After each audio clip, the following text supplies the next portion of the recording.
We aren't lazy. We are just trying to survive in an environment built to train our brains to crave novelty, speed, and constant escape. A lot of people think they have a discipline problem.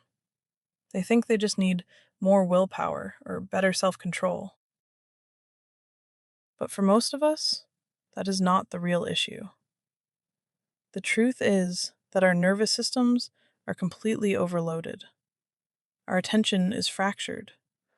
Our brains have become so accustomed to an endless dopamine trip that normal life feels agonizingly slow and empty. And when that happens, even the simplest tasks start to feel impossible. Modern life is quite literally built to hijack our attention. Between the mindless doom scroll, the chime of the next notification, and the endless auto-playing videos, our brains never actually get a chance to settle. We rarely get enough silence to think clearly, or stay with one task long enough to build any real depth. So when we finally sit down to focus on our own projects, our minds rebel. It is not because we are broken. It is because we have been conditioned. We have to realize that we are up against systems built by some of the smartest engineers in the world. Behind every endless feed and every algorithm is a complex piece of code designed to figure out exactly what keeps your eyes on the screen. It is machine learning aimed directly at your dopamine receptors. You are not just losing your focus. Your attention is simply the main product these platforms are designed to capture. When you understand that, it shifts the blame. You realize you are not fighting a personal weakness. You are fighting a multi-billion-dollar architecture. All of this overstimulation completely changes our baseline.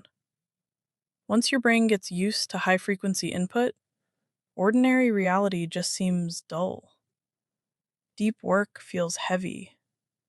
Boredom becomes unbearable.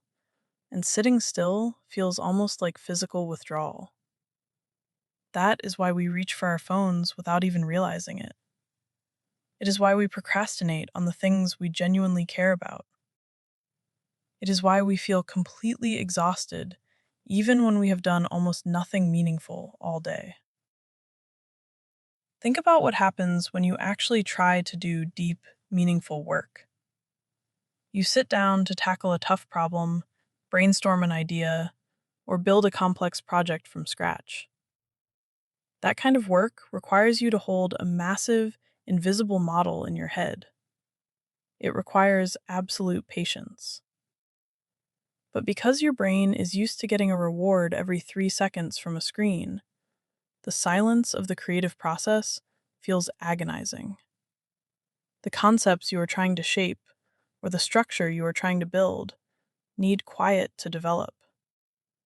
But your overstimulated brain is screaming for an immediate payoff. So the moment the work gets hard, you instinctively reach for the nearest distraction. This creates a brutal cycle. We feel behind, so we look for comfort. That comfort usually comes in the form of a digital distraction. The screen gives us temporary relief, but leaves us feeling even more scattered. Then the unfinished tasks pile up, life gets a little more overwhelming, and we look for an escape all over again. Eventually, we internalize this cycle and start calling it our personality. We tell ourselves we are just lazy, but we are not. We have simply adapted to a chaotic environment. The way out is not shaming yourself into working harder. It is about rebuilding your attention span like your future depends on it. Because it kinda does. Let's be clear. This is not about throwing your laptop in a lake or going completely off the grid. We live in a highly connected world. Whether you're trying to build a career, launch a side business, or just need to be reachable for your family, becoming completely unavailable simply is not practical. The goal is not to disconnect from reality. The goal is to stop being unintentionally available to every single app, algorithm, and alert that wants to steal your time. We need less passive input and a lot more intentionality. We need to actively create friction between ourselves and our favorite distractions, giving our brains the sensory space they need to recover their natural depth. This can start incredibly small. Leave your phone in another room and go for a walk outside. Read a few pages of a physical book where you cannot just open a new tab. Sit in total silence for 10 minutes and focus purely on your breath and what is in the room with you. But the most powerful thing you can do is aggressively protect the first hour of your day. Before you ever look at a screen, give your brain something tactile and intentional to process. Wake up early and engage in something that requires quiet focus. Make a proper breakfast without the television on. Spend 20 minutes moving your body or stretching. Or sit quietly with a notebook and outline your thoughts for the day. By doing this, you are forcing your brain to operate at a natural human speed before the digital world gets a chance to speed it up. Try writing a single paragraph before you consume anyone else's content. Create before you scroll. Let yourself feel the discomfort of boredom again. Boredom is not the enemy. It is often the doorway right back into your own mind. So remember that you are not lazy.